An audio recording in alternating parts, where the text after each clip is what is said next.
అనుకుంటున్నారు చాలా మంది. లేదు, అందుకు కాదు ప్రభు నిన్ను రక్షించుకున్నాడు. ప్రభు నిన్ను రక్షించుకున్న ఉద్దేశము అది చాలా ఉన్నతమైనది. నీ ద్వారా స్వార్థ ప్రకటించబడాలి. నువ్వు వచ్చి ఇక్కడ వింటున్న వాక్యము నీ ద్వారా అది ఇతరులకు తెలియపరచబడాలి. స్వార్థ వ్యాప్తి చెందాలి. ఈరోజు మనందరం ఇక్కడ ఉన్నాము అంటే ఒకరు పడిన ప్రయాస ఒకరిని బట్టి ఇంకొకళ్ళు. పిచ్చమ్మ గారికి దేవుడు వాక్యం తెలిస్తే ఆమె వెళ్ళి పాపమ్మ గారికి చెప్పారు, పాపమ్మ గారు వెళ్ళి పూసమ్మ గారికి, అట్లా ఒకరి నుంచి ఒకళ్ళు. పూసమ్మ గారు వెళ్ళి పిచ్చమ్మ గారికి చెప్తే పిచ్చమ్మ గారు వెళ్ళి పక్కసారి చెప్పి ఎలా వెళ్ళిందో ఆ లైను ఒకరి నుంచి ఒకరికి అది వెళ్ళింది. అది వెళుతూ ఉన్నది, ఆగిపోయింది. కరోనా ఆగిపోయినట్లుగా కరోనా సోకింది ఒకరి నుంచి ఒకరికి.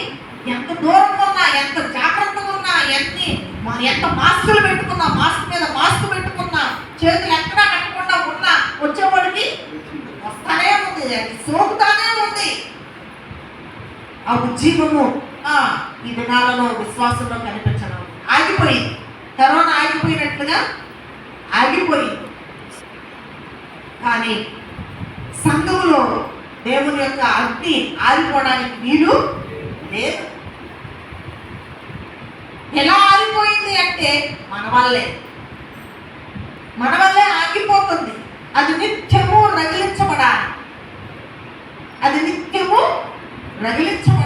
అడుగులు తగలబడడం మొదలుపెట్టి అంటే ఆగదు. అది ఎంత ఆపాలని హెలికాప్టర్లో కూడా నీళ్ళు తీసుకొచ్చి పోస్తారు. ఎంత రకాలుగా చేసినా, ఎంత చేసినా అది ఆపడం చాలా కష్టం.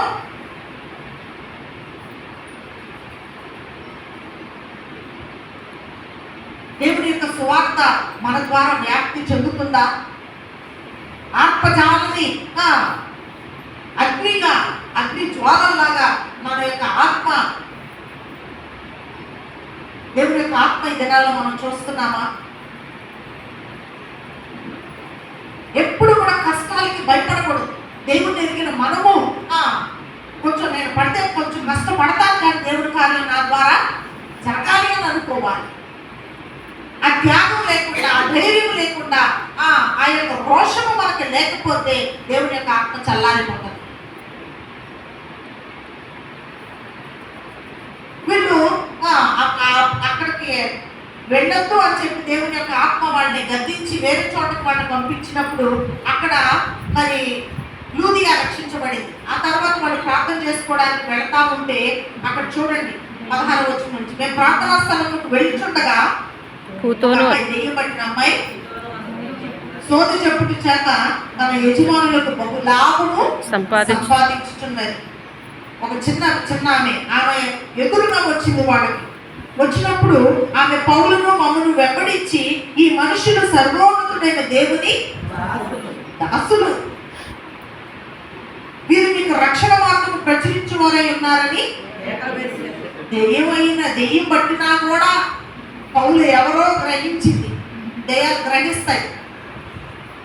గ్రహించి వీళ్ళు రక్షణ మార్గాన్ని చెప్పడానికి వచ్చారు. ఇంతకుముందు ఏం చెప్తాము? రక్షణ మార్గం, మీరు ఈ గుమ్మం తీసి అడ్డు పెట్టండి, మీకు మంచి జరుగుద్ది. ఈ సోదిలో పడిపోతారు కొంతమంది. సోదరులకి సోదే నచ్చుద్ది. ఈ సమయం వైపు ఇది ఉండకూడదు, లేకపోతే ఇంకేంటో నాకు రావు అని నీకు చెప్పడానికి. ఆ సోది మనకు రాదు. వాటి ఎందుకు మనం లక్ష్యం ఉంచడం కాదు, మన ప్రభు మీద మన విశ్వాసం ఉంచాలి. వాటిని నమ్మితే వాటి ఫలమే మనం పొందుకుంటాం. వాటిని నమ్మకూడదు. దేనికి మనం భయపడతాం అదే వచ్చి మన మీద పడుద్దాం.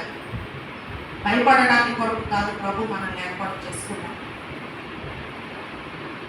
ఆమె చెప్తా ఉంది వీళ్ళు రక్షణ మార్గాన్ని మనకి చెప్తారు అని.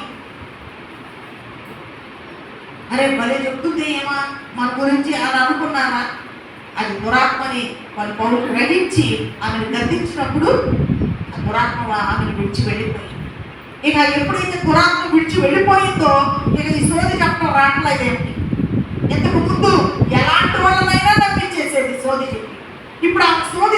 రావట్లా, ఆమెలో ఉన్న దురాత్మ వెళ్ళిపోయింది. మరి యజమానుడు ఆమె నమ్ముకొని బాగా సోల్ చెప్తుంది. కొంతమంది బాగా వీళ్ళైతే బాగా సేల్స్ చేస్తున్నారు అని చెప్పి వాళ్ళు ఉంచుకుంటారు, వాళ్ళు ఉద్యోగం ఇస్తారు వాళ్ళకి. వాళ్ళు కొత్త బ్రాంచ్ పెట్టిన వాళ్ళు తీసుకెళ్ళి మళ్ళీ అక్కడ పెట్టుకుంటారు. అట్లా మరి వ్యాపారం అంతా పోయింది. ఈమె సంపాదించి చక్కగా తీసుకొచ్చి పెట్టుకుంటుంది. అలాంటి వాళ్ళ దగ్గరికి వాళ్ళకి ఎలా అని చెప్తే ఏం చెప్తున్నాడు, ఏం చేస్తున్నాడో మంచి వ్యాపారం సాగుతూ ఉంది. కానీ ఎప్పుడైతే దురాత్మ ఈమె నుంచి విడిపోయిందో, ఆ దెయ్యం ఆమెను వదిలిపెట్టిందో, ఆమెకు సోది చెప్పడం అనేది పోయింది. ఆయనకి చాలా కోపం వచ్చింది. ఎందుకంటే తనకి చాలా లాభము వస్తూ ఉంది ఆమె వల్ల. ఎప్పుడైతే ఆ విషయాన్ని గ్రహించాడో ఆ యజమానుడు కోపం తెచ్చుకొని ఊర్లో ఆడ పిలిచి వీళ్ళని పిలిచి యాకన్యమ్మ గారికి దాన్ని ఈడ్చుకెళ్ళినట్టు, అమ్మో ఇప్పుడున్న చౌదరులు అక్కడ మారిపోతున్నారు, ఈ ఊరంతా మార్చేస్తుందేమో అని చెప్పి బలవంతంగా ట్రాన్స్ఫర్ చేస్తే ఆమె ఊరు వదిలి వెళ్ళిపోవలసి వచ్చింది. యాకన్యమ్మ గారు ఊరికి వెళ్ళిపోయారా, అంత బలవంతంగా పంపించారు? బలవంతంగా పంపించారు. అమ్మో ఆమె ఎక్కడ ఉంటే ఈ ఊరంతా మారిపోతుంది. ఇక్కడ కూడా అదే జరిగింది. అప్పుడు ఎలాంటి అగ్ని, ఎలాంటి ఉజ్జీవము ఆ జనాలలో.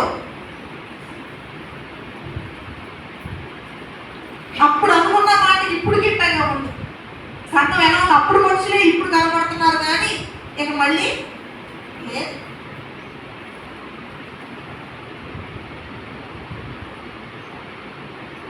గ్రహించబడాలి. మనందరము కూడా రోషముతో ఒకరిని ఒకరు బలపరుచుకుంటూ, ఒకరినొకరు ప్రేమించుకుంటూ, మనం అందరము కలిసి